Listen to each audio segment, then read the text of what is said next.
बिस्मिल्लाहिर्रहमानिर्रहीम। अस्सलाम वालेकुम दोस्तों, आऊं आहियां उस्ताद अब्दुल गफ़ार। तव्हां ॾिसी रहिया मुंहिंजो यूट्यूब चैनल। दोस्तों, एक नई वीडियो सां गॾु तव्हांजी ख़िदमत में। दोस्तों, अॼु सबक़ु 19 पढ़ंदासीं दर्जे 5 मां, जंहिंजो उनवान आहे वधंदड़ आबादी।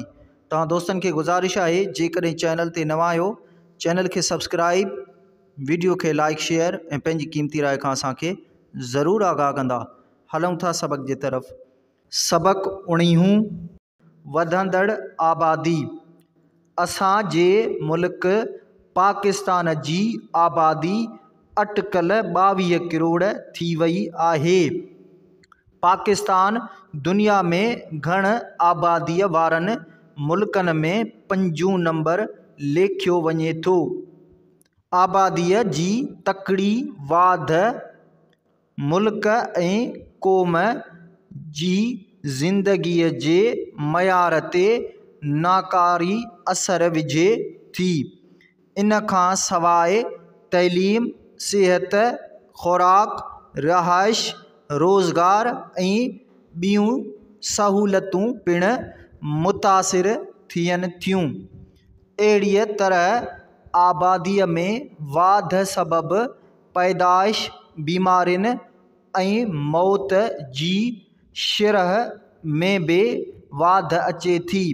इन करे ज़रूरी आहे त वधंदड़ आबादीअ जे असरनि खे घटाइण लाइ मुल्की वसीलनि जो बहितर इस्तेमालु कयो वञे।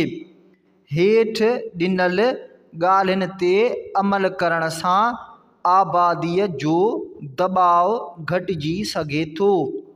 नंबर 1, पैदावार जे वसीलनि खे तेज़ीअ सां वधायो वञे। उन में सनअत ऐं हरफ़त जी तरक़ीअ, दस्तकारी, घरेलू सनअत खे आम जाम करणु, ज़राइत ऐं तजारत खे जदीद तरीक़नि मुताबिक़ तरक़ी वठाइणु। नंबर 2, फ़नी तइलीम खे मुल्क में आम करणु। उन खां सवाइ ज़राइत ऐं सनअत सां गॾु ज़िंदगीअ जे हर शोबे में जदीद टेक्नोलॉजीअ खां कमु वरितो वञे। नंबर 3, नवनि वसीलनि जी ॻोल्हा जारी रखणु। उन सिलसिले में तेल जी ॻोल्हा वारे कम ते ख़ासि ध्यानु ॾिनो वञे। ॿियनि मैदनी शयुनि मां पिणु लाभ हासिल करण जी कोशिश कई वञे।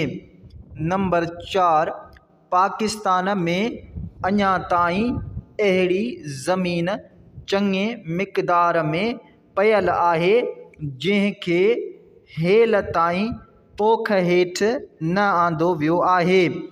जेकॾहिं किथे आंदो बि वियो आहे त उन ते को ख़ासि तवजह न ॾिनो वियो आहे। उन खां सवाइ सिम ऐं कलर वारी ज़मीन खे बि आबादीअ लाइक़ु बणाइण लाइ जोॻे बंदोबस्त जी ज़रूरत आहे। नंबर 5, हक़ीक़त में मौजूदा वसीलनि मां पूरो लाभ हासिल करणु ऐं वधीक वसीलनि जी ॻोल्हा जो कमु जारी रखणु तॾहिं मुमकिन थींदो जॾहिं असां मां हर फ़र्द महिनत, ख़ुलूस ऐं ईसार जे जज़्बे सां सिरशार थी पंहिंजो फ़र्ज़ु पूरो कंदो।